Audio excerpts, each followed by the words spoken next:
Hello! Yes, there you are. Hey, very welcome, friends and companions. Welcome to the Random Entertainment Channel. I am Enigmatic Joker. How was your day today? Hello. This Sci-Fi and Fantasy channel is online now. Sci-fi and fantasy fans meet on this channel for fun chats about their beloved books, movies, series, and franchises. We also talk about food, drinks, music, and sport. Except for religion and politics, we don't do religion and we don't do politics and religion because we are an entertainment channel. So we set the things straight. Yeah, random are we called because we will discuss everything that involves entertainment, including movies and series, books, and music. Yes, there are a variety of things. Random because we will broadcast on non-fixed times.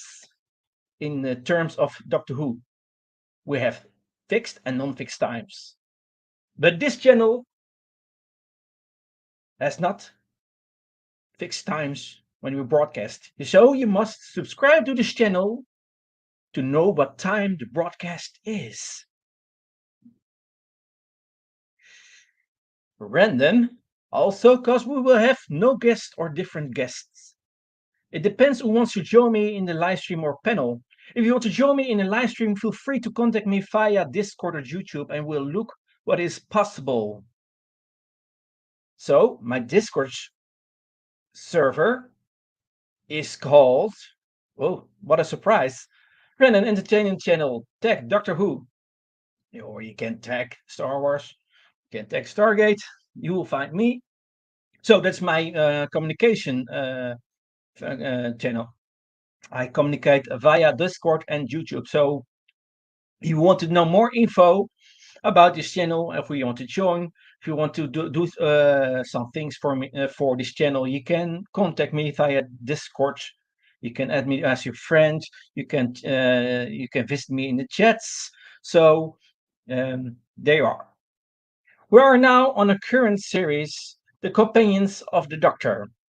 Um, as I was preparing for this live stream, and I have done some live streams on this series. Now we're now arriving at the 10th Doctor. I realized some things because our companions who traveled with different incarnations of the Doctor. So it is sometimes a little bit difficult to stay on the subject of one Doctor. I realized this very today because the 10th Doctor has multiple companions who are traveling with him. So as I was preparing, I thought maybe I will cross over sometimes as I will discuss companion the Doctor.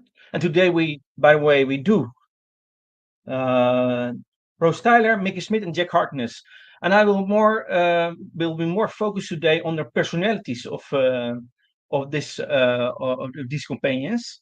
And I sometimes will cross over to another incarnation because it's like impossible to stay on one Doctor with the personality of one thing because there's character developments in the different companions. This is, by the way, also the case with Donald Noble. Donald Noble is is a companion of the 10th Doctor and also from the 14th Doctor. And when the Doctor Who 2023 specials are over, I will discuss, of course, the personality of the 14th Doctor, who is a little bit different of the 10th Doctor, but the same face. And I will also discuss in another stream Donald Noble and also Wilfred Mott because they have also some development in 10th Doctor and 14th Doctor. So we will see that also. But that's for after 9th of December. After 9th of December, I will plan a live stream about the 14th Doctor and a live stream about the companions with Donald Noble and Wilfred Mott. And also, this live stream is called Part 1 because as I was saying, the 10th Doctor has multiple companions, so I thought I will do it in more live streams. So this today I will focus on Rose Tyler, Mickey Smith, and Jack Harkness, and in other live streams I do the other companions, maybe one or even three part three live stream on the companions of the 10th Doctor. But we will see. We will see. What leads to everything. So cheers, mate, and have a lot of fun when I discuss this today. Okay. Have a bit of water now. Well, so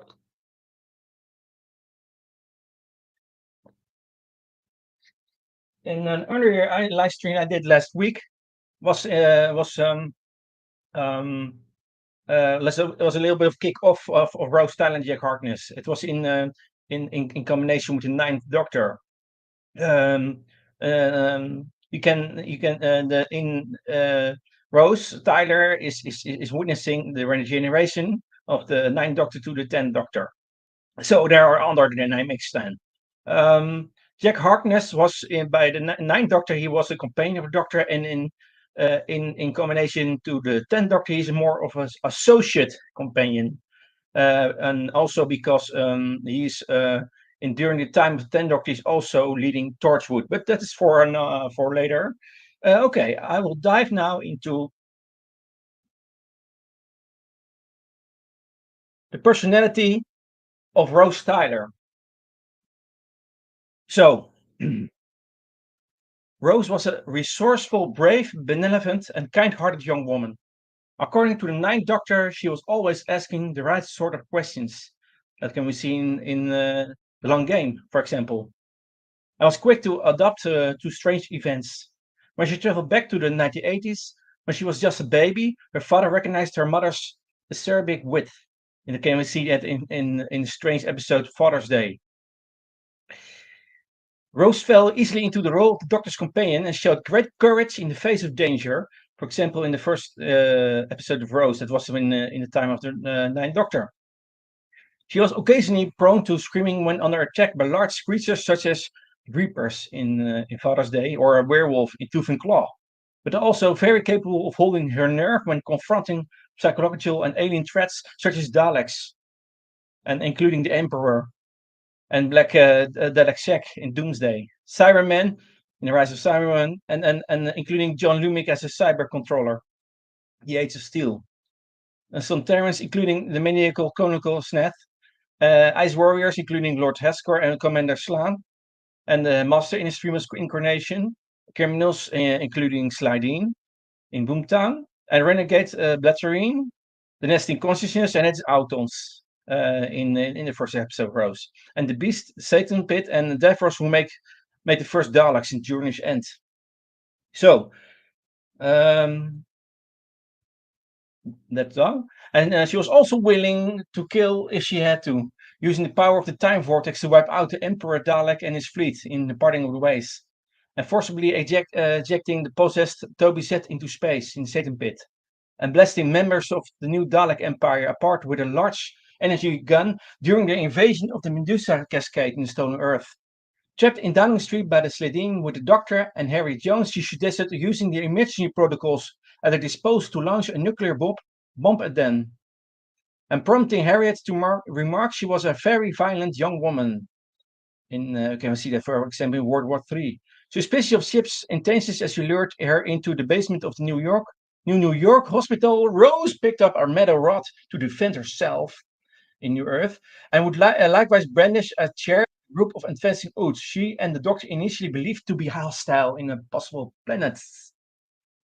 Rose also cared deeply about the Doctor, although she originally denied any romantic feelings towards him, despite indications to the contrary. However, her feelings for him grew quickly and significantly, and in what seemed their final meeting on the beach of the Bedwolf Bay, she tearfully admitted to the Doctor that she loved him. He began to reply that only got out the words Rose Tyler before he was cut off in Doomsday.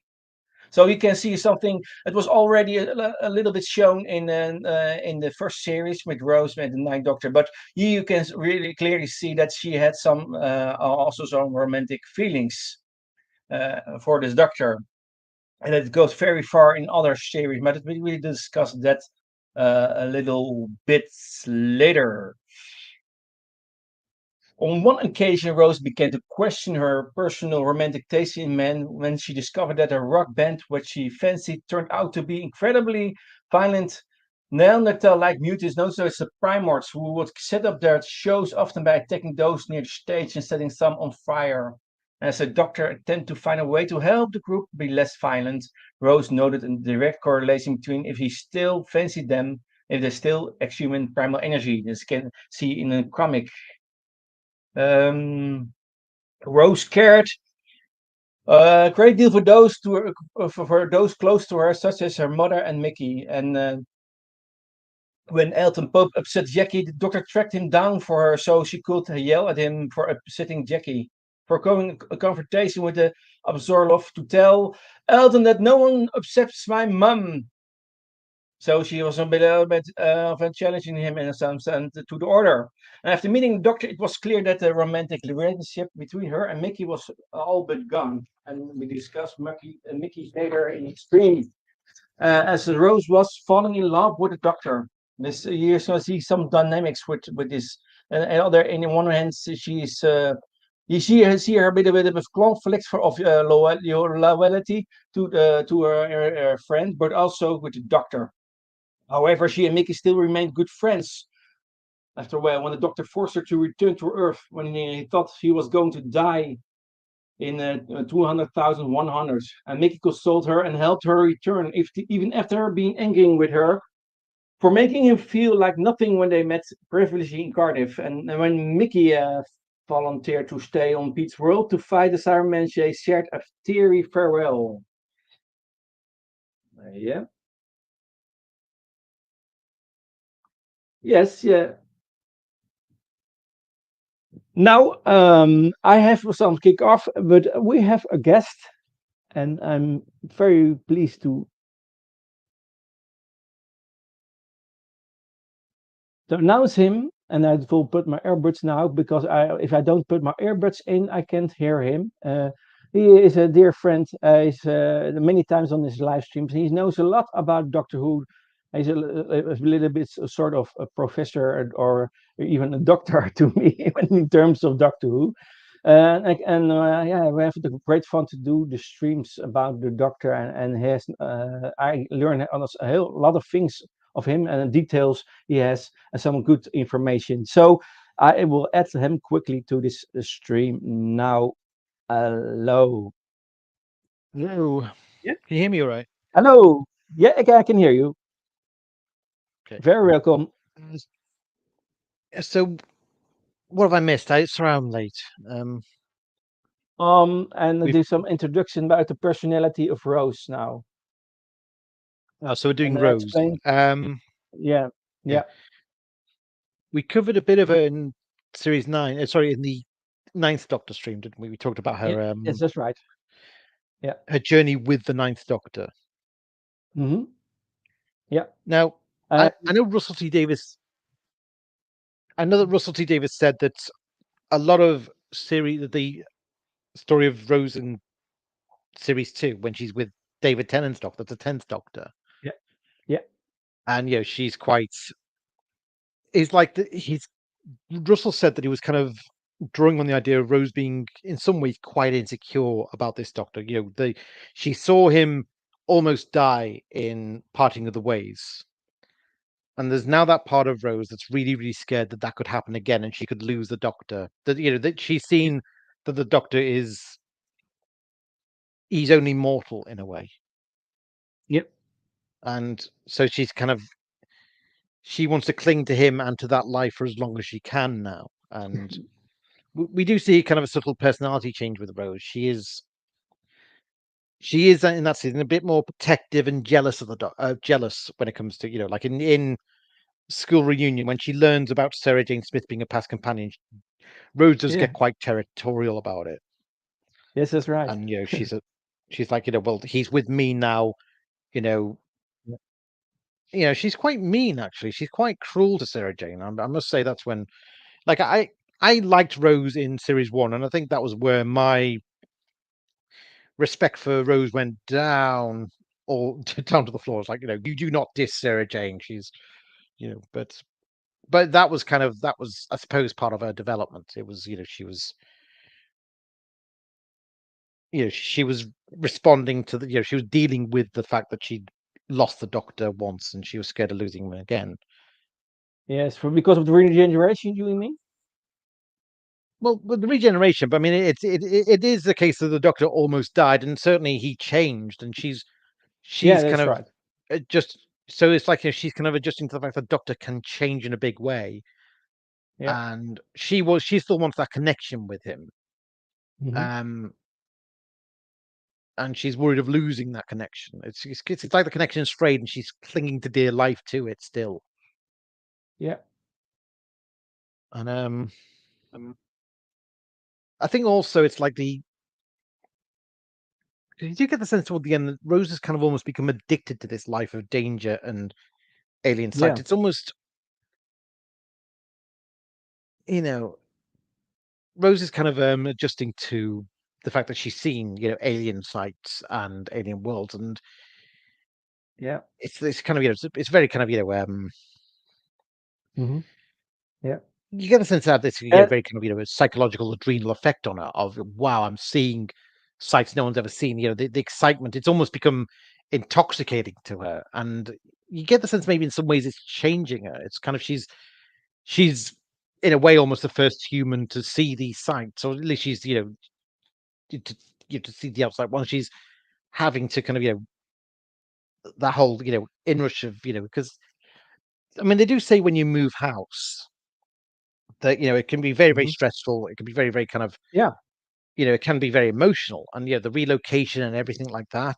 It can kind of make you very you can get very emotional about it. And I think it's the same Hmm. thing with Rose. She's adjusting to a new location every other time, and there's the insecurity, of course, of the fact she's almost lost the Doctor. So there is that kind of more insecure and clingy element to Rose this season, and kind of quite territorial element to Rose this season, and a lot of it's Yeah. kind of masked in a certain arrogance, I suppose. But there is that Yeah. Yeah. insecurity. She's scared she's going to lose the Doctor, and in the end of the season, of course, she does. Yeah. That's right. Yeah, you can see in her a very strong character development in this campaign. It was one, I think when I compare it to other companions, Rose is one of the one, and then is who shows the most character development. And she's also what you said. Says she's also one with extremes. But what I also was I was forgetting something about in the ninth Doctor that she has also proved to be capable of great forgiveness and compassion. For example, for Dalek, the Dalek was an what do you call that? Um, prisoned, Well, the imprisoned. Dalek. Yeah, well, the thing is, she when she first kind of encountered the Dalek, she only understood the Dalek Yeah, as a victim, as this yeah, alien creature that was misunderstood and that was being mistreated and tortured by the humans. And she thought the thing was going to die, and so she does the compassionate thing by putting a comforting hand on the casing, which ends up being the trap. The Dalek was deliberately manipulating into doing that so that it could regenerate. yeah, And but even then, when the Dalek breaks out and it starts killing, the soldiers and everything, I think she's still probably thinking, well, the Dalek is the victim. It's trying to escape its captors. Um, so I is it think a from little her bit point of view, that naive? Is it a little bit well, naive or she's only seen it one way. She doesn't know the okay? Daleks like the Doctor does.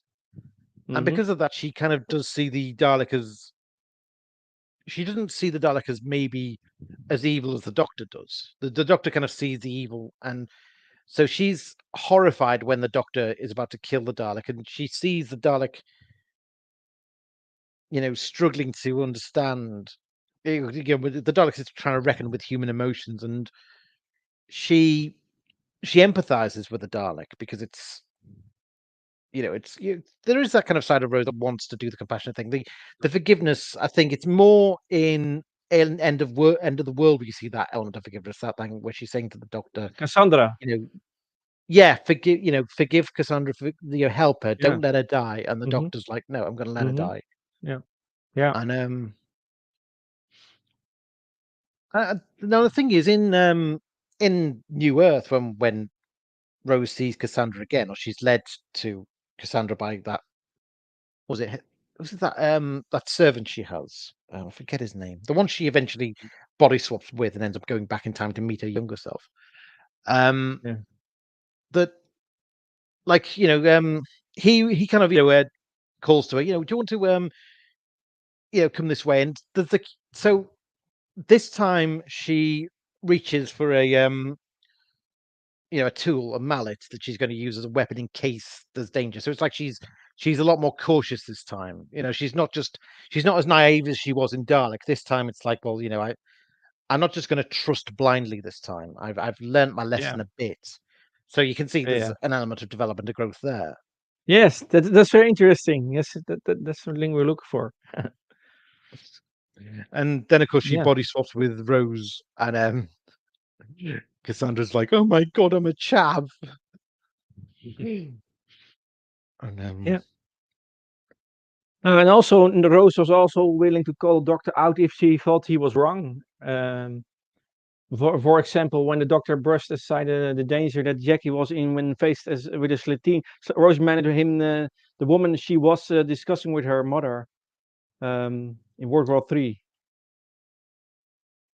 so And she was I don't also, remember that one. yeah. I And she was also horrified the doctor would allow the Gelth to use human corpses as a vessel for their consciousness. And the doctor's failure to listen to Rose Human's plea of respect for their death led to deaths when the Gelth proved to be malicious and deceptive in a quiet death, for example. well, So she well, was yeah, 'cause willing to she call out was the doctor in that moment. Yeah. well. That I think that's the loss of her father speaking. It's like she would be Yeah. horrified at the thought of her father. She obviously, I mean, her father's dead, and I imagine Hmm. her and Jackie often went to his grave, and she would probably be Hmm. horrified at the thought of they because you tend to kind of try and tend to a gravestone. You try to get the best gravestone you can. You tend to lay flowers down to it annually. Yeah. You whenever whenever there's an anniversary, or anniversary of the death, anniversary of the wedding, anniversary of or even Mm. his birthday. That's probably what Jackie always took Rose to do Yeah. from as a kid onwards. And Hmm. although Rose never kind of met her father until then, and did until later, obviously Hmm. she does meet her father, but at that point she Yeah. hasn't. But she's still got that sense of I think when the doctor's talking about using corpses to be vessels for the Gelf, she's probably Hmm. thinking of her father's body. It was buried, Yeah. and she's thinking, I would be if the Gelf had inhabited my father's body, my mother would be mortified, I'd be mortified. It's like, that's disrespectful. It's desecration. And the doctor, of Yeah. course, is thinking the other thing of, well, it's the sanctity of life. The bodies aren't useful. The bodies are useless as they are if they're just, if they're refused to the Gelf. The Gelf need to survive. The bodies Hmm. are a means of ensuring they survive. And his mindset is save as many as you can. I've killed far too many people in this war with the time war. I'm now trying to atone for that by saving as many people as I can. Yeah. And so he's saying, I don't care if the humans think it's decent or not. That's not what's Hmm. important. What's important is saving the lives of the Gelf. And of Yeah. course, he doesn't realize, of course, that the Gelf are a threat. Hmm. And so, that I think that's what plays into why she objected to the Yeah. doctor. And of course, that plays into it again in Rise of the Cybermen, doesn't it? Because that's when she meets her father again. Yeah. That was in the parallel universe. Yeah, yeah, it's a parallel universe where parents stayed married, and Technically, think it's his adopted father, because of the adopted father because he's in another universe. well, the thing is, he's the same guy, but his life took a slightly different path. Obviously, I believe. Yeah. Yeah, I think in this it's like Britain is a republic rather than a monarchy, so it's a Yeah. bit more like America. Um, so yeah, we've got a president rather than a prime minister, and Yeah. the her father, like in this universe, him and Jackie still got together, but they never had kids. So Rose doesn't exist in this universe. So she's looking to him as her father, but he kind of looks at her as well. I've never had kids. He like at the end when she's, he's kind of piecing it, because throughout the story, he's a little bit unnerved by how Hmm. gushing she is to him. Like she looks to him as though she's in awe of him. She's, he senses, well, she seems really clingy and attached to me, and I don't know who she is. And there's that kind of, what's wrong with her? Is she my stalker or something? And it's only toward the end that she says, "Look, I come from another universe," and it's like, "Okay, great." And then finally, she says, he's kind of almost piecing it together, and she says, "Finally, Dad," and he says, "No, don't, just don't." It's just he runs. He's like, "Look, that's not me. You're confusing me with the dad you had. I don't know you." Um, but Rose kind of thought that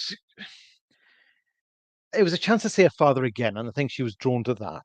Now in this universe, her father's really rich and her mother's really rich, and I, I I think basically she made that, like in hindsight. I mean, they got involved in the problem. Like I think for the sake of the world, it was good that her and the doctor investigated. They investigated, her father and cybernautics, cyber industries rather, and found out about John Dumick and found out about the job that her father does. And that is, of course, what leads them to save this world from the Cybermen, because they finally discover what the Cybermen are really about. What cyber industries is really about, and the implications for this world if the Cybermen take over. So, in that sense, it was a good thing they went in, but emotionally, for Rose, like putting all that aside, she wanted to try and connect with her father and her mother, and Hmm. it was a futile gesture because she didn't think through the fact that, look, they don't know who you are. You don't exist in the world. In this world, you are not their daughter, and you're not going to be accepted as their daughter. You're not going to have. It's not going to be like in Father's Day. In Father's Day, her father did recognize her, and gradually over time, you kind of pieced it together. You must be my daughter from the future, and he eventually sacrifices his life for her. And he reassures her at the end, look, you don't feel bad for me. I'm actually incredibly lucky. Of all the people who've died, they've never had this Yeah. chance to see their future, what becomes of their kids years on. They've never had these extra hours. I'm lucky in some ways. Yeah. Everyone dies. I've been lucky to have even the extra hours that I've had. And so to her, I think she's still kind of, she misses him. And obviously there's always going to be that thing when someone dies. It's like, have you ever seen the movie Ghost? Patrick Swayze, Hmm. Whoopi Goldberg, Yeah. Demi Moore. Have you seen that film? Yeah. I've seen him. Yeah. Do you remember that scene where, well, like Whoopi Goldberg is this clairvoyant who's trying to communicate, Patrick Swayze's character is the ghost, and he's trying to communicate with his ex girl, his girlfriend Demi Moore, who's grieving him, and he's trying to get a message to her through Whoopi Goldberg's Oda Mae Brown character. But the thing is, whilst Oda Mae Brown, Whoopi Goldberg is this clairvoyant, she's also got a history of being a bit of a con woman. Like she was told she had the gift, she didn't believe it, but she played along with the actors though she did. Okay, the important thing is Demi Moore goes to the police and says, "Look, I've been told by a clairvoyant about about my boyfriend's murder. I've been given all this information." And the policeman kind of goes and fetches a file, and he gives her the file on Whoopi Goldberg's character, Oda Mae Brown. She said, "Look, this isn't the guy I was telling you about. This isn't the murderer." And he said, "No, it's not. That's the woman who's been trying to." Oh, I can crash course as he popped in, gave us a like. Cam Yeah. Cam. Um. yeah, and the policeman is saying, look at this, look at her rap sheet. She has a history of being a con artist and tricking people, but the bereaved, into giving her money. She's got a huge criminal record. She is exploiting your grief. And what he says, she's kind of ashamed, and he says to her, look, don't feel ashamed. Everyone who's grieving would give anything for a last moment. This thing of, it's not even, it's like almost like when someone dies, you lose the chance to even say goodbye to them. And there's always that one more thing you'd want to say to them. It's almost like you feel like it's not even, in some strange way, you could almost live with them living a few moments longer just to have a last talk with them. I mean, or at least you think so. And then obviously, and then of Mhm. course, that's what drove her in Father's Day. But even then, I think you think so, and then after that, you still want a last moment with them, and so that's kind of what Rose wants. She wants to see her father again. She wants to talk to him again. She wants to, you know, and so that's what's kind of Yeah, compelling her.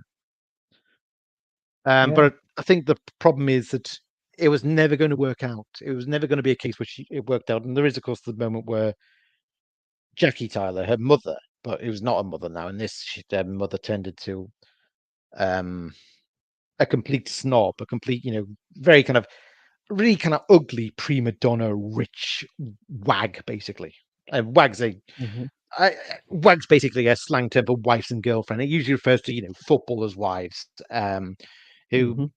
they get attached to a famous person. They start to act like as though their fame is kind of rubbed off on them, so they feel really entitled to act a certain way because they're with the famous guy. And Jackie is like that to a degree. She's this really kind of Yeah, horrible snob, and she's very kind of hostile to Rose. Because she just sees her as it's like Jackie was working class. Now she's kind of climbed up the ladder, and so she just sees Rose as just a commoner now. That yeah. she used to be herself, but she's now and you know it just didn't work out. Um, No. and Mhm. I think there is a slight poignance to it because it's like Rose kind of she kind of on the surface, she reads up on her father. She thinks that they're back together, they're rich, they must have the happiest life imaginable. They've got everything they wanted, and then when she actually meets them, she realizes that they're actually a lot of the happiness they're putting on is all a front.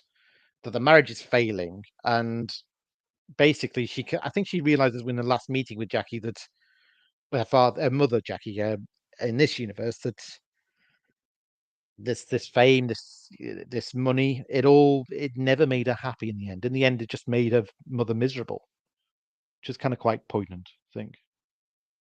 Yeah, it's a good point. Yeah. Um, because it's a what you just said that really describes the relation and between the different characters in this case, their mother, father, and Rose. In universe and also in the parallel parallel universes, it's a really good description of all of Rose and in combination in relation to her mother and all her and the father and all Yeah. everything. And during the series, you can see that continuously indeed for looking for you got it so confirmation of her father or mother. Hmm. Yeah, Yeah. yeah. You already mentioned about Rose and Sarah Jane Smith. So Yes. there's also another example of that, of about a sort of jealous streak when it came to the Doctor. Where you have had that with Marta. So that was in Well, the that's in when yeah, Marta Jones. it was only a it was only a brief thing. It was a kind of a Yeah, it was she was trying to get back to I the was doctor. She had to yeah, I was here return. first. Be, Yeah. yeah, it's like she's trying to get in touch with the doctor on the subway network, and Hmm. there's this kind of panel of the doctor's trying to communicate with Earth. He's separated from Earth. They've been moved billions of light years into the distance, into the Medusa Cascade, and he's trying to communicate with them to try and get to Earth and save them from the Daleks. And it's Mm-hmm. this panel. So like Torchwood is trying to talk to him, Sarah Jane is trying to talk to him, and then Martha's trying to talk to him. And yeah, because it's like Rose is kind of looking, okay, I know who Captain Jack is, I know who Sarah Jane is. Makes sense they're talking to him. And Yeah. then Martha turns up and says, who the bloody hell is who is she kind of thing, it's like that kind of jealous Yeah. girlfriend. Yeah. Who is she? It's like there's this really amusing meme going around of this Yeah. this text exchange between this guy and his girlfriend, and it's basically he's texting her, look, I've had to take um I've had to go to hospital today. Paula's had to take me to the hospital, and they've had to I've had an accident with my leg. It looks like I may actually have to have my leg amputated by the doctors. And it's just that he's sending that text about this is what's happened, and there's been no reply from his girlfriend, until finally she just asks, "Who's Paula?" Just all she cares about is who's this other girl you're with. You know, Hmm. it's kind of the idea of the jealous bunny boiler Yeah. girlfriend who just cannot you know Um, um there's also another aspect with this companion Rose, because the thing about the crossing of the dimensions. You can see yes, in the Torchwood, you can see that they developed a dimension canon, and also there's also in the series of Doctor Who, um, yeah. where you can she was she used this dimension canon, and it was aiming to find the Doctor to warn him about the oncoming darkness and turn left him, for example, and journey's end. So you can see that she want to warn him about oncoming darkness. That is after when she said goodbye to the Doctor, and had to meet the crisis doctor of the Doctor who is human in her dimension, in the other dimension where she now is, and now she wants to warn the Doctor in her original dimension. What happened was the doctor had to like in Doomsday. That's the episode where the Yeah, Cybermen and the Daleks managed to cross the breach between dimensions into yeah, Earth's world, and they have this major invasion. They're both competing for who's going to rule the planet, and they end up in yeah. this huge war between the Daleks and Cybermen. A lot of humans are killed in the crossfire. Hmm. Um, Somehow, anyway, we'll discuss Donna next week, won't we? But it's like Yeah, that's when next time. Yeah. the doctor says, where were you when all this was happening? Didn't you remember the Daleks and Cybermen, having this war? It's like, oh, I was scuba diving. It's like, how could you miss that? But anyway, we'll discuss that next time. But the point is, the doctor figured out that the only way he could banish them, that if he opened the vortex, the dimensional cannon rather, then they would all be sucked into the void, because they all were surrounded by I believe it was human particles or something, a particular kind of particles that every human and Dalek and Cyberman had, because they crossed dimensions. So that applied to the 10th Doctor and Rose as well, and it applied to Mickey and Rose's father. And so basically, so he felt, well, what I've got to do is I'm going to have to make a final stand. I'm going to send Rose and a mother with parallel universe father and Mickey and Jake back to that parallel universe, because in this universe I'm gonna have to suck the Daleks into that void, and the Yeah. Daleks inside into the void. And if Rose stays here, she'll get sucked in with them, because she's also got the particles around her that Hmm. it's going to drag her in. Yeah. And she refuses to go. She actually fights to get back to him, and decides that she's going to make the final stand with him. And it goes slightly wrong. Well, they manage to suck all the invaders into the void, but Rose loses her grip and she's about to fall in, but her father actually saves her at the last minute and takes her to the parallel and so she spends the rest of her life in that parallel universe, but she's distraught that Yeah. she can't see the Doctor again, and that the adventure is basically over. She has to return to a relatively normal life. Now, at this point, she's living with her parents, in I believe it's in Norway. I think they go to, but Yeah. I think basically by we kind of realize in the end that by series four, it's like Rose has kind of been working with Torchwood, parallel universe Torchwood, Yeah. Yeah. her father's Torchwood, basically, and Hmm. because of that, they're going to it's because of that she can actually reach the Doctor. I think. See, I'm wondering because there's in turn left we see Rose try to contact Donna, Yeah. um, That's right. and it's but this is kind of from a parallel universe in which the universe is doomed, the stars were going out, and because Yeah. obviously what we were seeing was the aftermath of a timeline in which Davros did press the reality bomb weapon, Yeah. and Rose can't quite figure it out. She just knows that in the dimension, when she goes to various other dimensions trying to find the Doctor, um, she's realizing that the stars are going out in every dimension, and so something serious is happening, and only the Doctor can solve it. So she has to get back to her time, her own old universe to try and reach the Doctor Yeah. Yeah. and figure out how to stop Davros. And obviously, that's when they find out that the reason is that Davros has got this dimensional, this reality bomb. He's going to use it to destroy all life that's in every Yeah. universe, so that him and the Daleks are the only survivors. That's just Hmm. that's all he wants to do. Yeah. And- But the thing is, of course, by this point she's shown to be quite proficient. She's been part of Torchwood. She's kind of taken on the Doctor role in a way of, well, I'm gonna have to do something about this, and she has to kind of walk into danger in a very kind of blasé way, and just it's the whole thing of when she lands on this an Earth that's been invaded by the Daleks, she's kind of just she's walking through the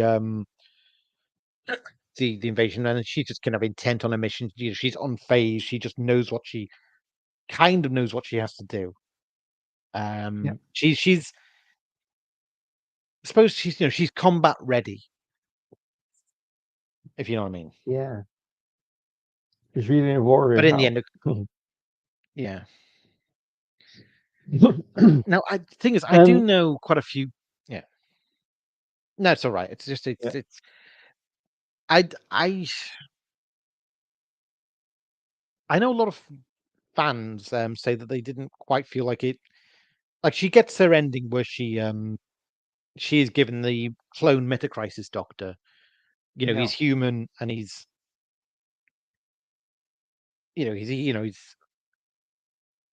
not like the Doctor. He's kind of he's a Doctor, but he's not. He's human, and Yeah. so Only the there's the face of possibility the that they Doctor. can have.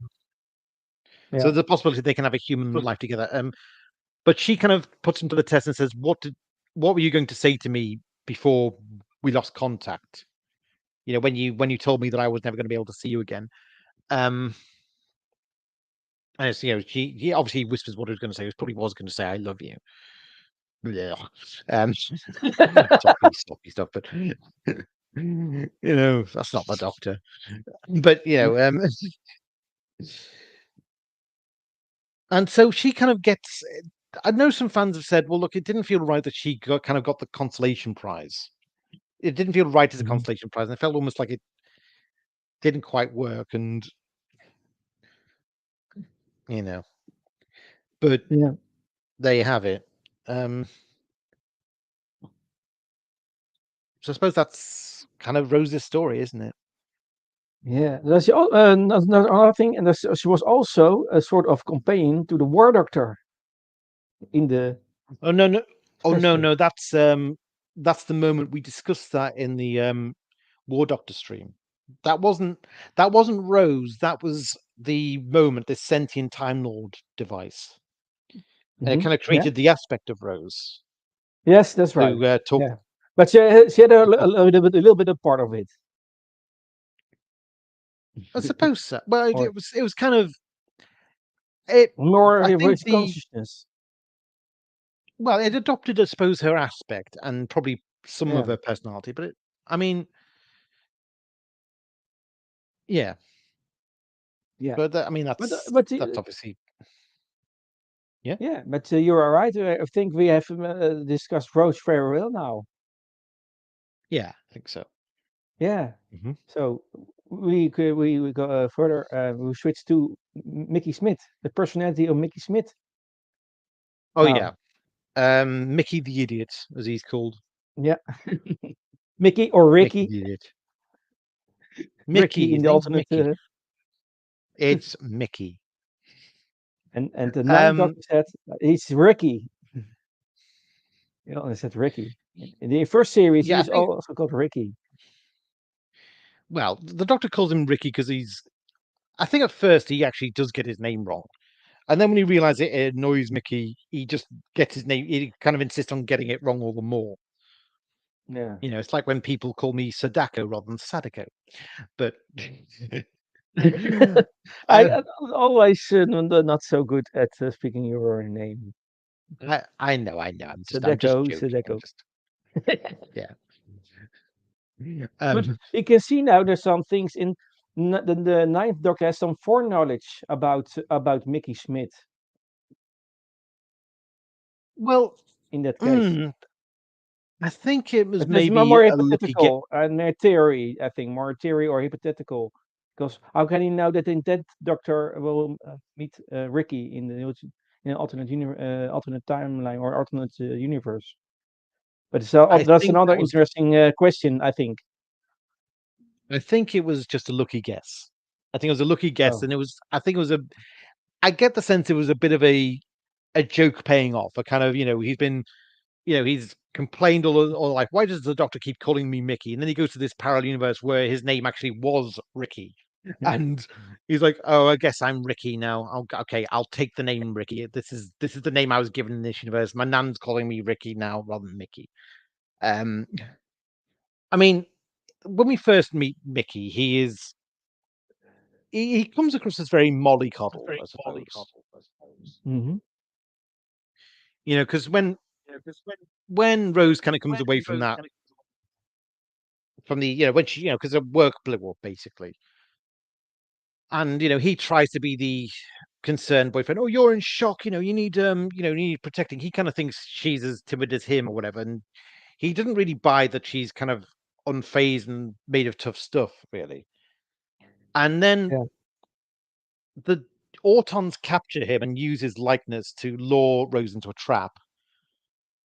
And so he's kind of he's stuck in so he's kind of watching at the end of the story the first episode she's kind of watching the Doctor struggling with the Autons, and he's with Rose and he's saying, look, let's just get out of here, let's just escape, leave him, there's nothing we can do, his instinct is just to survive and save Rose. yeah. I want to save his So own he's kind of skin, and that is of Rose. Yes.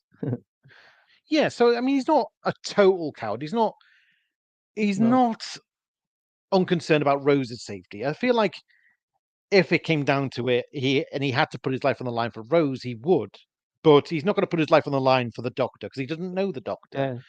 That and was one of the he's things I not thought going to. about with Mickey, because I saw him. One of the keywords I had when I thought of Mickey is the word loyal. Yeah, I suppose so. Um, Yeah. in so in Rose, like it's at the end of it, he's like he just feels like it's not worth risking it. It's like it feels like he just wants to get as far away from the danger as possible.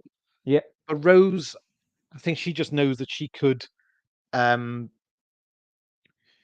she could save the day. She can do something positive here. She's going to risk it, and she's surprised when Rose does. And he does rescue them, and he takes them to safety. And Mickey, of course, goes into the TARDIS, and that's when he gets really freaked out. And it's just been such a kind of shocking day that he's just this cuddly lump. He's clinging to Rose like God, God, and hmm she's kind of having to be were the trousers in the relationship, I suppose. I kind of understand that she's a bit kind of tougher about this, and he's just been petrified, and the doctor is just not impressed by him at all. She's like, you know, he gives the offer to Rose, when we could have all these wonders, and like the Mickey's kind of going, don't, he's nailing the thing, and then the doctor kind of looks at him and goes, by the way, he's not invited, and Mhm. and at the end, of course, Rose does leave Mickey. She said, look, she has that once in a lifetime chance, and this is kind of a source of some bitterness for him. He's bitter that um Rose kind of saw the doctor as better and basically left him in the lurch. And I think to a degree, he kind of feels in his heart, he feels insecure. Of, well, look, she left me because I couldn't measure up. I couldn't be strong in that moment. It's just it's a different life. I couldn't measure up, and of course, a year on, of course, he's still quite bitter at her because since she disappeared, he got blamed for her disappearance, and the police were kind of suggesting that he had basically Jackie kind of told the police, almost led the police to believe that Mickey had murdered Rose and buried her somewhere. Because obviously she disappeared for a year. She'd been traveling with a doctor, but the police didn't know where she was. She was a missing person for a year, and Mickey kind of got the blame for it, and he had to endure a lot of crap, because it was, the rumor went around the estate. He was always getting kind of, hate mail and, you know, crap through his doorstep because people thought he was this creepy, murderer of his girlfriend. Um, Mhm. but he was because Rose asked him, "Look, it's been a year. Look, I mean, can we pick it up? Have you been seeing anyone else?" And he goes, "No, I'm not seeing anyone else." And then he kind of adds, "Mainly because everyone Yeah. thinks I murdered you." So it's like, Yeah. yeah, yeah, I'm free, but not, no one else will see me now. That's the only reason. Yeah. I haven't moved on or Mhm. anything. It's just, I didn't have a choice but to stay single. And Yeah. he is. It's so. This is a year on, and I suppose I think heartaches are difficult, but usually I think a year on, you kind of become resigned to the fact that maybe you're not going to get back together. And I think maybe there is that part of Mickey, I suppose, that hopes. I mean, every time he sees Rose again, of course, it's like, oh God, I'm feeling that need for her again. I'm remembering the good times, and I want to rekindle that. But um, in Boomtown, that's the kind of the well, actually, no, before we get to in Boomtown, that's the moment where he finally kind of he just unloads on it, like, do you realize how you made me feel when you left me? And it's kind of he's kind of becoming resigned to the fact that he still is heartbroken over it, but he's kind of becoming resigned to the fact that it's over, and it's difficult for him to Yeah. get over it. But it's been a journey for him to get over it. And now in Aliens in London and World War III, there is a thing of he ends up having to prove himself to the Doctor, and Yeah. because he's the one who actually rushes to protect Jackie with a baseball bat, and that's when we begin to see that even though he's afraid, he can act quickly sometimes. If he's if someone's in danger, he will fight to protect them. Someone he knows, he will fight to protect them. Yeah. And he has to act quickly, and he's the one who's entrusted by the Doctor of, you've got to fire that missile and save the world. You've got to hack into the computers and destroy the Slovene, and you got to risk killing us in the process. Because they're in that room, they're in Downing Street with him. And I think Yeah. this is kind of the first moment where you kind of see that Mickey, he's gone from being a bit cowardly to he's slightly braver now. But even so, Yeah. I think in a way he does win the Doctor's respect. And the Doctor kind of does say, well, I can invite you with me. And Yeah. Mickey's saying, I'm not, I've done the brave thing, but I'm not there yet. I'm not brave enough yet to join you in that adventure. I'm not ready for it. And the Doctor was kind of, giving him, it's like he's saying, okay, I mean, the Doctor doesn't really apologize for treating him dismissively at first, but it's clear he's kind of had a bit of a turnaround of respect of him. And Mhm. at the end, when Rose comes along, he says, "Can Mickey come along?" And the Doctor kind of, says, "No, no, of course he can't. My decision's final." But he kind of winks at Mickey as a way of saying, "I did that. I pretended. that I don't want you to come, so that you wouldn't, because I think Mickey doesn't want to look too cowardly, and so he thinks, well, look, if the doctor tells me I can't come, then because if he invited me, I'd have to refuse and show that I'm not man enough for it. But the doctor's kind of saved his face there for him, if you know what I mean. Yeah. And at the end of the season, it's I think that's when that's when Mickey kind of begins to understand, like that he can't talk Rose out of going back to the doctor, and she actually says there's nothing for me here, and he's upset obviously, and it's kind of sinking into him that he can't offer anything anymore.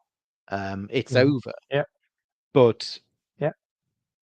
but then she kind of, I think to a degree, he actually does say to her, when she's getting close to breaking through the TARDIS, says, you know what? In some ways, I hate the fact that you're determined to get back to him, but in another way, you're actually doing what you feel is right, and I feel I wouldn't want you to give up now. So I'm going to help you break into the TARDIS. I'm going to help you do what you want to do, even if it means I'm left in the lurch. Hmm. And so, and then I think so. Then there was the adventure with the Sycorax, of course, and Hmm. and that's he kind of comes to know the new Doctor. But it's really in school reunion. That's when he kind of he actually helps them. He's the one who breaks into the school. It's like he's with K9, and K9's the one who has to prompt him. We are in a car. That's how you get in. And he was like, "What do we do?" And K9 keeps going, "We are in a car. I don't know what I'm supposed to do. We are in a car." And he goes, "Wait a minute, I'm in a car. I can just drive in and break them out." And so he actually Yeah. smashes his way in and he rescues them. And so he's kind of, that's the, like, there's been quite a few moments where he has helped save the day. And I think by this point he started to say, actually, you know what? Maybe I can do this. Maybe I could be good companion. The stuff of companions. Yeah. And so he says Yes. to the Yeah. doctor, "Can Self I come along?" confidence. Yeah. Yeah. Yeah, it's weird though. Rose doesn't seem to want him around. She kind of does want the doctor to herself, and so Yeah. I think she kind of thinks, well, look, if Mickey comes along, he's going to be a gooseberry. But you can see she's really despondent about it, which is odd because they'd been so close before. But at the same time, she likes by in the was it the girl in the fireplace and Rise of the Cybermen, she's kind of adopted the role of, she's kind of, she's the one who has to tutor him a bit about what a companion does. Like there's this really lovely bit in the girl in the fireplace where the doctor's going to go off and wander, and he says to them, "Look, you two stay here, don't wander off." And well, as soon as the doctor goes, she picks up a tool and she's about to go wandering off, and she says, "Hang on, he told us to not wander off." And she says, "Yeah, I know he did. I don't, we always do anyway." And it's like, oh, I get it. He tells us not to do it, but we do it anyway. That's what we're supposed to do. And I thought that was quite amusing. That Mhm. was quite cute. Mhm. And but also there is a kind of quite poignant moment where when the doctor gets that final letter from Madame de Pompadour, because by this point Madame de Pompadour has died, and the doctor's he's got a final note, a final message, in which she's begging him to, but she's still hoping for the day he'll return to see her again. And he's reading this knowing that he never did return. And it's Mickey, because the doctor kind of puts on a front of, well, I'm okay. He kind of buries his grief about it. He doesn't acknowledge it. And Rose is kind of, "Well, you're right." And he goes, "Of course I'm all right." And it's Mickey who says, "Come on, Rose, show me around it." And it's like, look, it's almost a guy thing. I know the doctor wants some time, needs some time alone. So let's give him that privacy kind of thing. Let him have his private moment. And so it's kind of Mickey kind of getting the doctor now. And Yeah. and of course in Rise of the Cybermen, that's when the Mickey decides to do his own thing. He decides that he still doesn't feel entirely part of the group. Like he knows that the stronger connection is still between Rose and the 10th Doctor, and he's like laps behind them in terms of what they're up to, and he feels like everyone's just forgotten him, and he's kind of at a point now where he's saying, you know what, I'm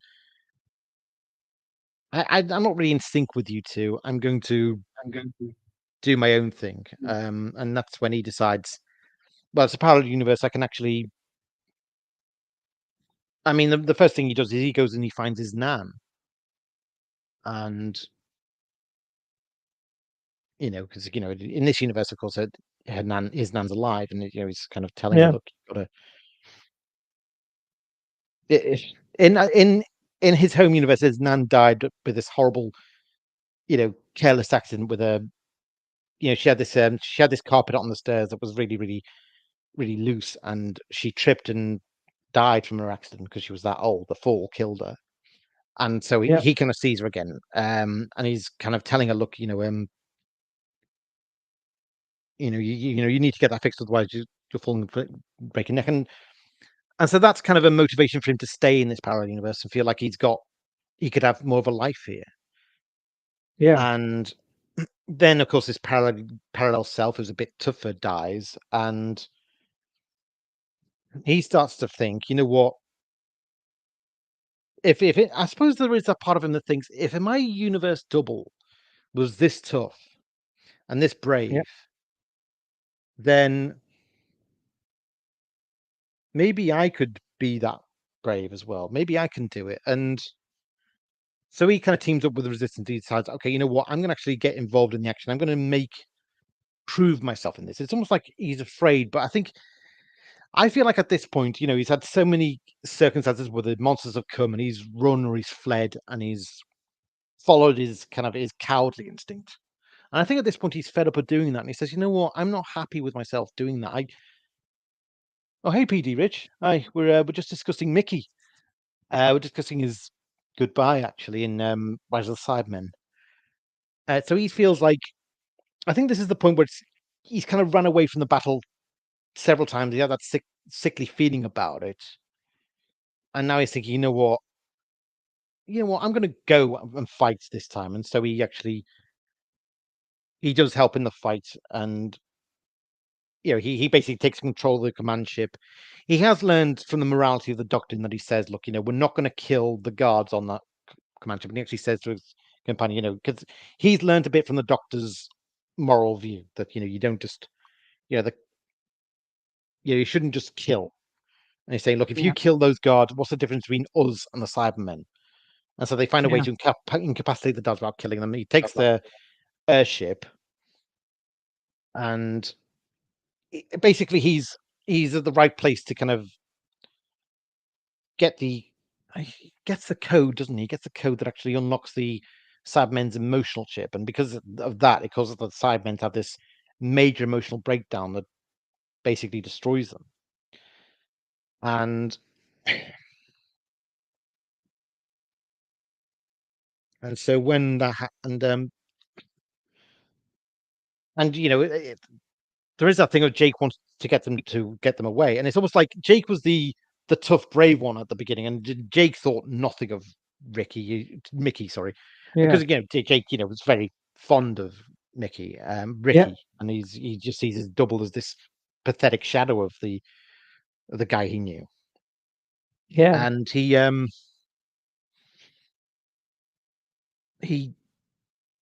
so it's kind of like but at this moment it's like Jake's the one who says, well, let's get out of here, we've destroyed the Cybermen, and it's Mickey who kind of fights to get the airship to them and rescue the Doctor.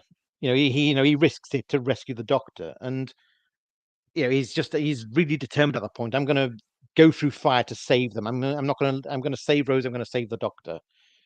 And so he's done the really heroic thing in the end, and he does say to Rose at the beginning, we had something a long time ago, but it's over, and my nan's alive here. I've got so much.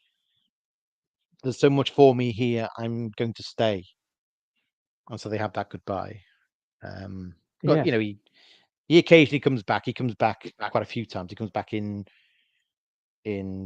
Doomsday, and he comes back in Journey's End as well. He returns to help in the fight against the Daleks. Yeah.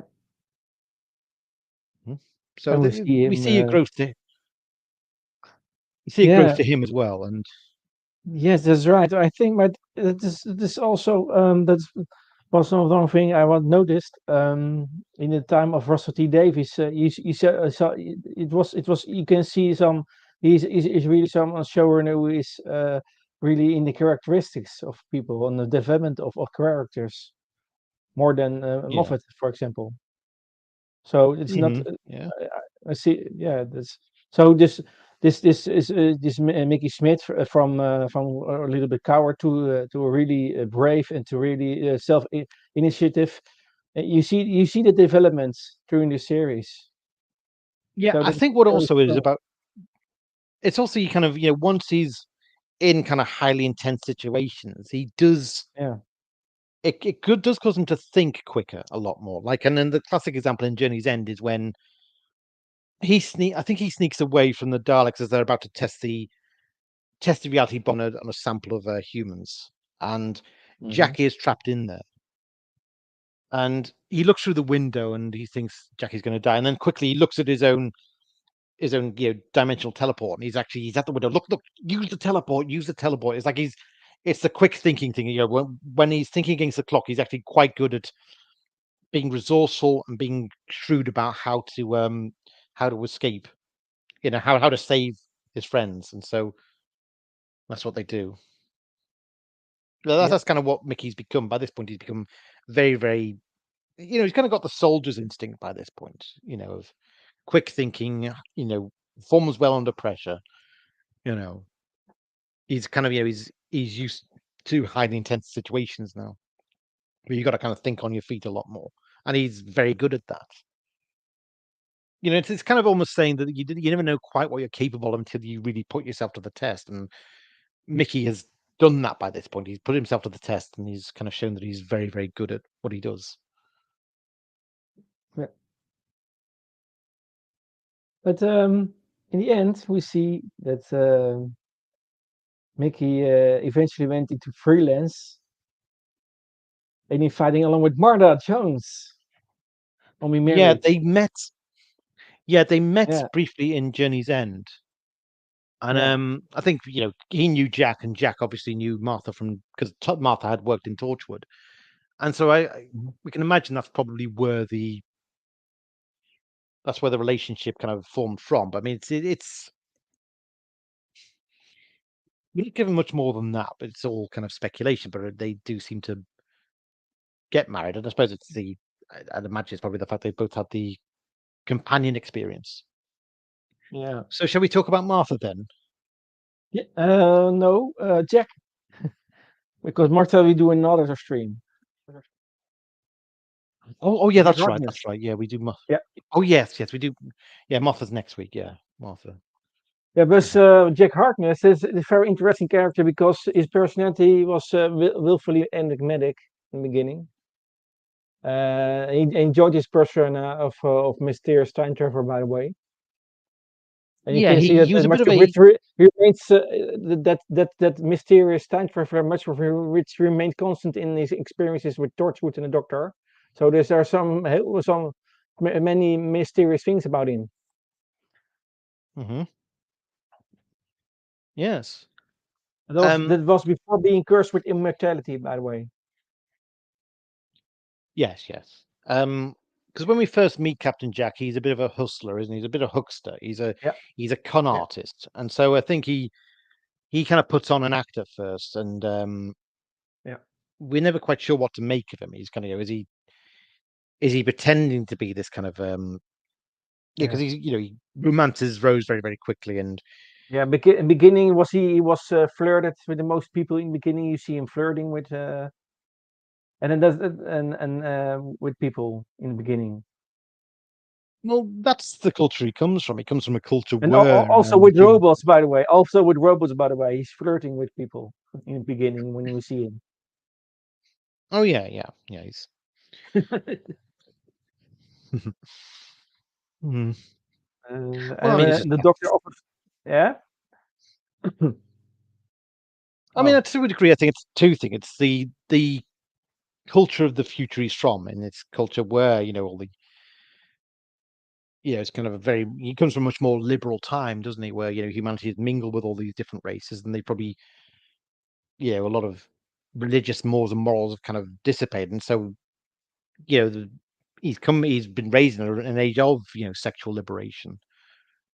And so he's someone who's used to a society in which everyone just sexually experiments. Everyone's tried you know bisexuality, even interspecies romances. So that that's just normal for him. It's just it's just yeah, he'll he's very flirtatious. Guy who's lives for the moment, and he lives for kind of casual you know any casual sexual encounters. And but also, I think it's an element of his job as well. That is, that if he's part of the time agency, he's part of the military. I suppose sometimes you've got to be prepared to, you know, form liaisons with sometimes people you're trying to get. If you're infiltrating a particular infiltrating. enemy Yeah, operation, yeah, sometimes you got to seduce, someone to get information from them. Like, that's it's what James Bond does, and so I yeah. suppose he's got an element of the James Bond about him. James Bond will A sort of often Matahari. seduce.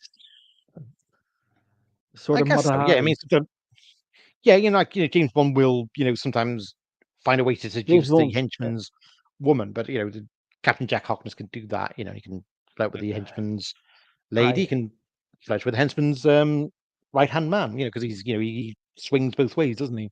I Um, by the way, I have all the DVDs of James Bond. good, I really like James Bond. yeah, Okay. it's good stuff. But there's also a bit of a mystery of him in that apparently in a previous incarnation, a previous encounter, previous adventure, he actually had Mm-hmm. 2 years of his memory erased. Oh, yeah. And they never really followed this up. It seemed like this was a hint that we might find a revelation of later. What did they erase? Why did they erase it? What happened? And because of that, so there's that kind of that's a mystery that's never really answered. Yeah. Now, by the end of Eccleston's season, like we said last time, Captain Jack has gone from being this self-serving con man to someone who believes in fighting the Doctor's cause. Yeah. And now, when we see him with the 10th Doctor, that's in the episode Utopia. Utopia. Now, by Yeah. this point, Jack has been head of Torchwood, like he Yeah. did Torchwood Cardiff. Like Mm-hmm. in Canary Wharf, Torchwood, like there were hundreds of staff. There was this whole complex of staff who all worked at Torchwood. Like there were hundreds of staff there. At Torchwood Cardiff, there's 4 people, and Captain Jack, of course, is the head of the group, and he's the one who's I mean, his main agenda is he wants to get back to the Doctor. He wants to find the Doctor, and Torchwood seems the best way of reaching the Doctor again. I think I he think. used his Yeah. he used a time bracelet. I Tor- think it sent him back to the 18th century or something, and so he got involved in But the Torchwood early. was also. Yeah. Oh. Yeah, he got involved in Torchwood very early on in the I thought that Victorian Torchwood age. was instituted because of the fact that the Doctor is not always on Earth, and that they must protect the Earth. Torchwood was one of the. Well, Um, I thought that yes that was and no. also the case.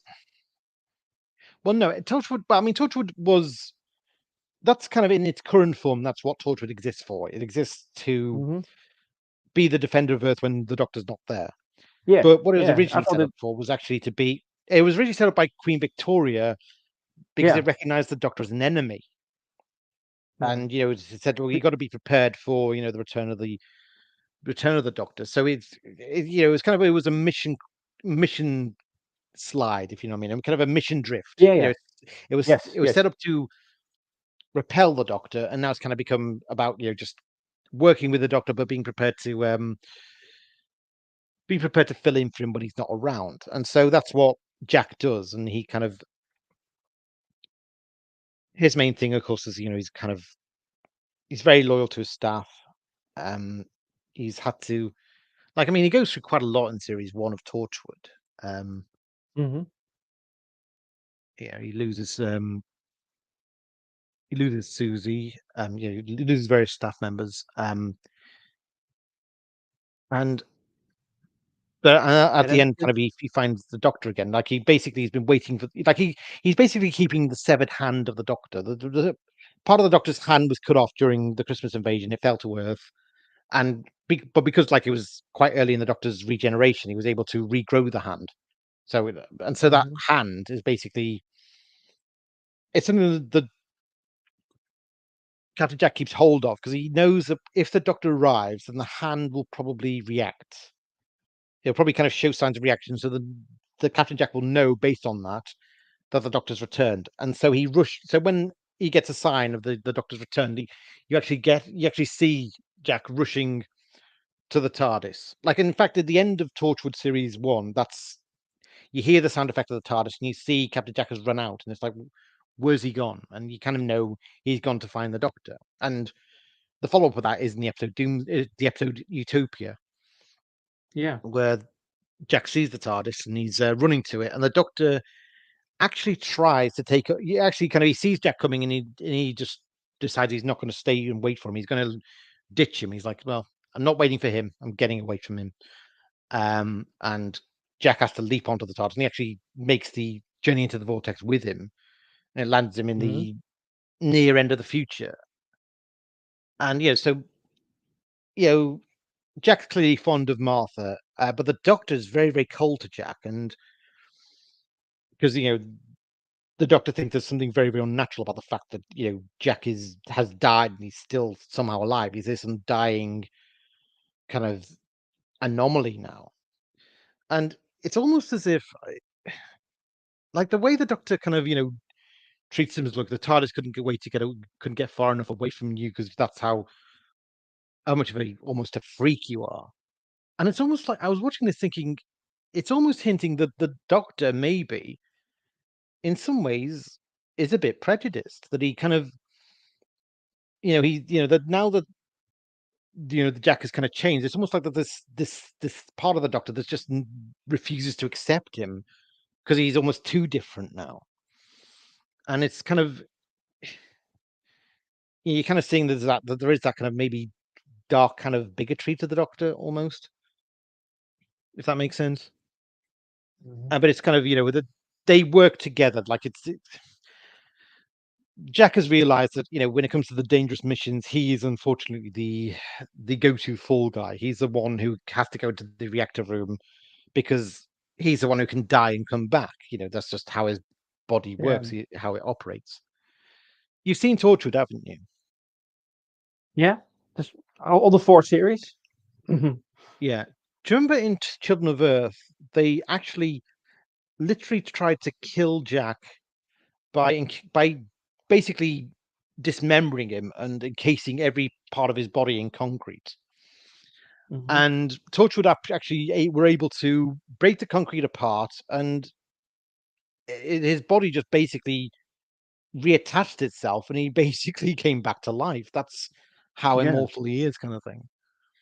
Yeah. And so that's kind of like Captain Jack already in Parting of the Ways. We saw that he was a very good soldier. He had the mindset of a soldier, and he was ready to Yeah. die for the cause, and he was ready to be with the Doctor if he had to sacrifice the entire world to save the wider universe.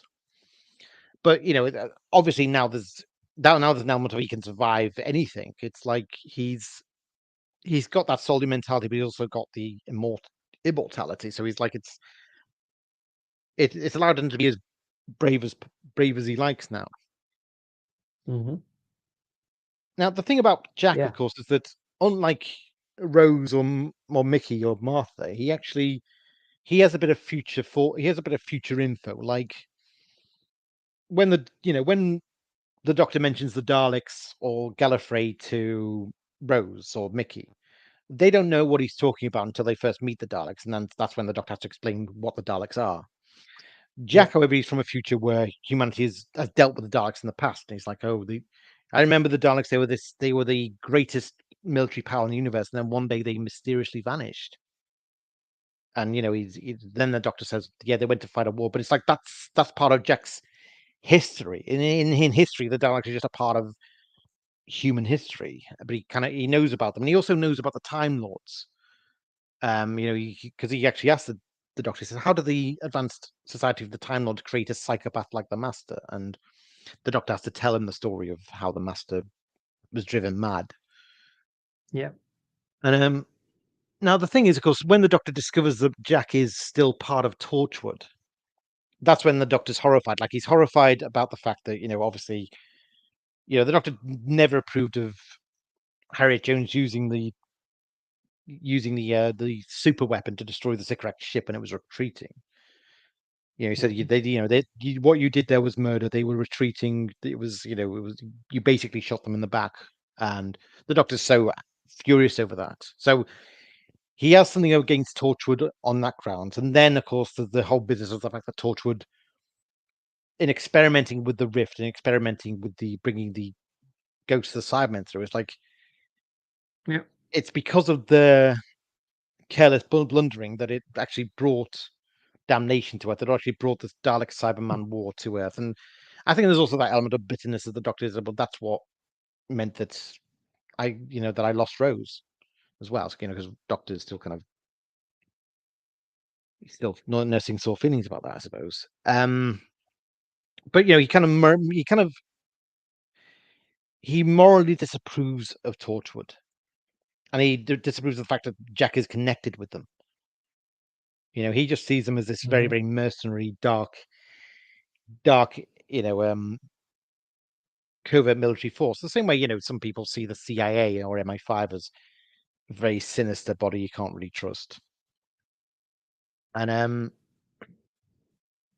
so there's that, and the main difference, of course, with the Doctor and Jack is that when it comes to the Master being on Earth, the Doctor, to him, the Master is still his old friend, and he's the only other survivor of his people, and he's not prepared to countenance killing the Master. Whereas Jack is. Jack's like, well, we've got these invisible TARDIS keys. We could just go behind him and snap his neck. And that's when the Doctor says, "Oh, that sounds very Torchwood."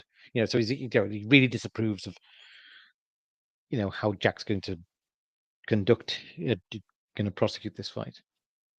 Yeah. So there's that dichotomy there where Jack's got no mercy for the Master, and he thinks he's an enemy. Just kill him; it'll solve the problem. The Doctor just doesn't think that way. He's not prepared to think that way. So that's where you see a bit of a rift between the Doctor and Jack. Yeah, Jack could that although friendly and flirtatious, Jack could also be ruthless at times, yes, and did not hesitate to kill anyone or anything that he felt was a threat. Well, I mean, he's right in a sense about the Master. It's just him and the Doctor have a very, very different approach about what to do about the Master. I mean, I lean towards Captain Jack's side. I think the Master's an irredeemable monster, and the universe would be better off without him. But the Doctor always wants to give the Master that another chance. That chance of redemption. But that's not. And to a degree, it's almost maybe hinting that is the Doctor being rational in his desire to kind of try and rebuff the but is the Doctor being rational, or is he emotionally affected by the fact that this is the survivor of his race? Is that clouding his judgment? Maybe. I mean, maybe if he had a kind of a less compromised judgment, maybe he would say maybe Captain Jack's right. The Master is irredeemable. But I think the Doctor still has this core belief that will Earth doesn't just Earth Earth at its best, it has a fair justice system. Because the Doctor's been around through Earth's history, and he's seen kind of times in the Dark Ages, the medieval times when you just would, people, you would kill people just for just for being suspected of a witch. The monarchy, the powers that be, the local sheriff would just decide, you're a witch, we're going to put you to death. And it was, he's saying that was a very, very dark time. And, the further humanity progresses from that, the better. And so he's kind of saying, you know what, we're in the 21st century. We've got this idea of human rights and respect for human rights. If the humans decide to kill the master and decide, well, but we're going to execute you because we think you're irredeemable. He's going to say, well, if you do that, that's the slippery slope to who else are you going to decide isn't worth keeping alive. It becomes a slippery slope. Then there has to be justice, there has to be law, there has to be respect for human life. And if that's broken even once, then it's once too many. That's I think that's the Doctor's outlook, if that makes sense. Yeah. And I suppose that's kind of the thing. I mean, Jack has kind of lived a similar life, extended, centuries of life as the Doctor, but he's not quite come to that view yet. He still thinks in, I suppose, 51st century terms, and still the mindset of a soldier believes that the enemies of Earth just need to be, violence is the only way of fighting them. If you know what I mean. Yeah. I mean, that's my reading anyway. Yeah.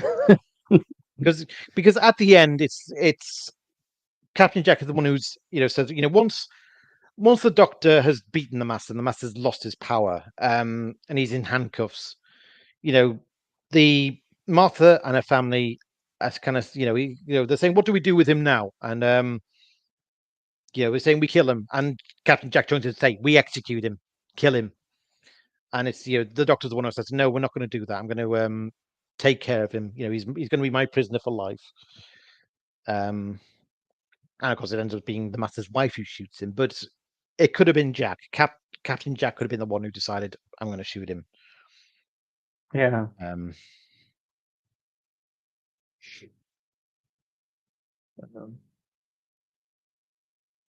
And so the next. Mhm. Oh, and at the end, Captain Jack does hint, doesn't he, that he might have a significant future. Because he does say that Yeah. in the academy, his old name was the Face of Bo. The face of Bo, yes.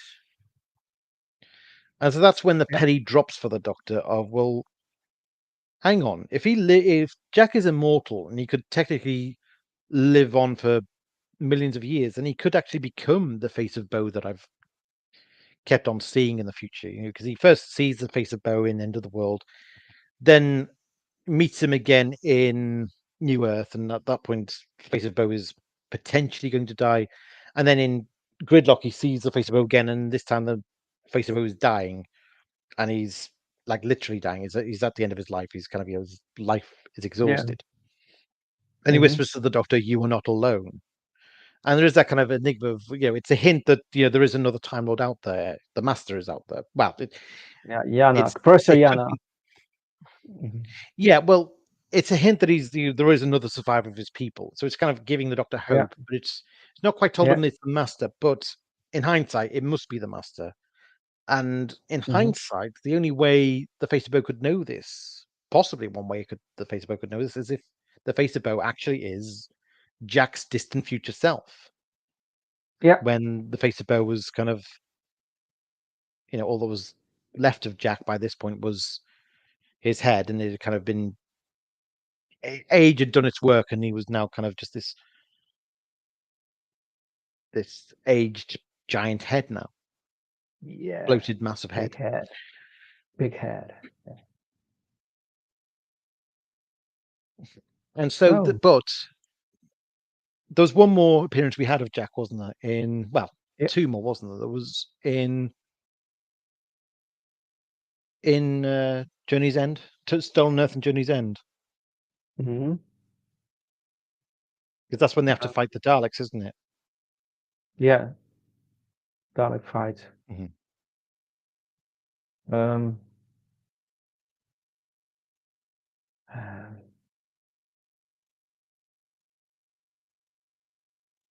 Mhm. Wait. Was do you refer to? You refer to Last Encounter?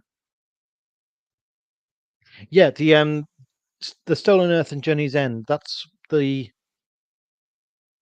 that's the last time we see him with the 10th Doctor, isn't it? We see him. Oh yeah, but it's not, You not know, was not the last time we saw him on screen.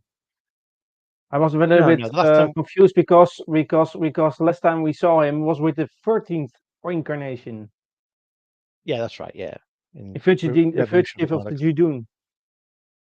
Yeah, Fugitive of the Dune Revolution of the Daleks. and Revolution of the Daleks. Yes, he Yeah, was in that too. because you can see some great loyalty to the Doctor because he's warning the Doctor about the lone Cyberman and the Yeah, Siberium. I have to say So I've not Jack watched.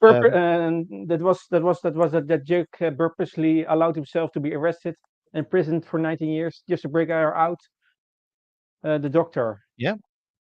Hmm. Yeah. So there's still some loyalty to the Doctor. We haven't seen him for years, and then he suddenly appears there. Well, yeah. I mean, in Revolution of the Daleks, there is a sense the if there's a reason for Jack to return, it's because he is very, very savvy about fighting Daleks. He's very savvy about it. He's Hmm. very savvy about infiltrating. He's very savvy about getting close to the Doctor and waiting Yeah. for his moment to pounce. And he's very, very savvy Yeah. about fighting Daleks. I mean, there is that scene in when they're in the Dalek incubator chamber. That big factory that's full of Dalek creatures. Cloned Dalek creatures in their vats, and some of the creatures start to come out of their vats, and one of them actually attacks Yaz and actually clings to her back. It's Jack has to, he gets his, gun, and he's obviously very fond of Yaz because he is saying, look, please, just please keep still. I don't want to miss. I want to get that Dalek without hurting you. So I've got to Yeah. shoot just right. So you've got to keep still. And so Yeah. he kind of, he's a man of, his instincts are, very protective instincts towards Yeah. the companion he has. So he's a bit doctorish in that regard. Although obviously the Doctor, as we know, tends not to use guns. So it's kind of, but he's got the playing the role of the Doctor though, in a way of the companion who's looking out for his, the expert, you know hero who's looking out for the safety of his companion. Yeah. Yeah, I'd There say was that's one thing I want. Um, this was with Jasmine Ken in a private conversation with Jasmine Ken. Jack revealed his understanding of the pain of getting left behind by the Doctor and not knowing if they would ever return or were still alive. And due to his long history with the Doctor, Jack knew better than anyone that companions had not chose when their time ended and whether their companion chose to leave or get left behind in the end. And however, Jack encouraged Jess to enjoy time traveling with the Doctor, as he knew that the joy was worth the pain that it would inevitably come. So he knew I he had some understanding already of the Doctor and his companions that it can sometimes be very hurtful. well. I mean, at But you that must point, enjoy the moment the with the Doctor. There's some paradox with traveling with the Doctor. He actually says there's some paradox in traveling with the Doctor. And on one hand, it is very adventurous, and you know yourself, and you get a challenge. But also there's some pain when you left the Doctor. well, I When mean, he that's left you, very because the Captain. Doctor also abandoned Jack in some point. The Doctor abandoned Jack in some point, so he knows the pain, but also know the excitement with traveling with the Doctor. That's it. Yeah. Well, I Yeah. mean, the thing is, um, Jack is that's very Jack because he's kind of in a way, he's a hedonist. Hmm. He's someone who lives for all these kind of various one night stand liaisons. I mean, he's not Yeah. emotionally cavalier. Well, Yeah. sometimes he is, sometimes he isn't. There are times where he'll get this. Sometimes he'll kind of like there is that kind of line in Bad Wolf Parting the Ways, when he destroys the robots, and he says something. The robots are basically based off Trini and Susano, these makeover experts, well, self-professed TV makeover experts, and he's and then because the robots are dead, he's kind of parting with them, and he says very coldly, "The pleasure was all mine, which is all that matters in the end."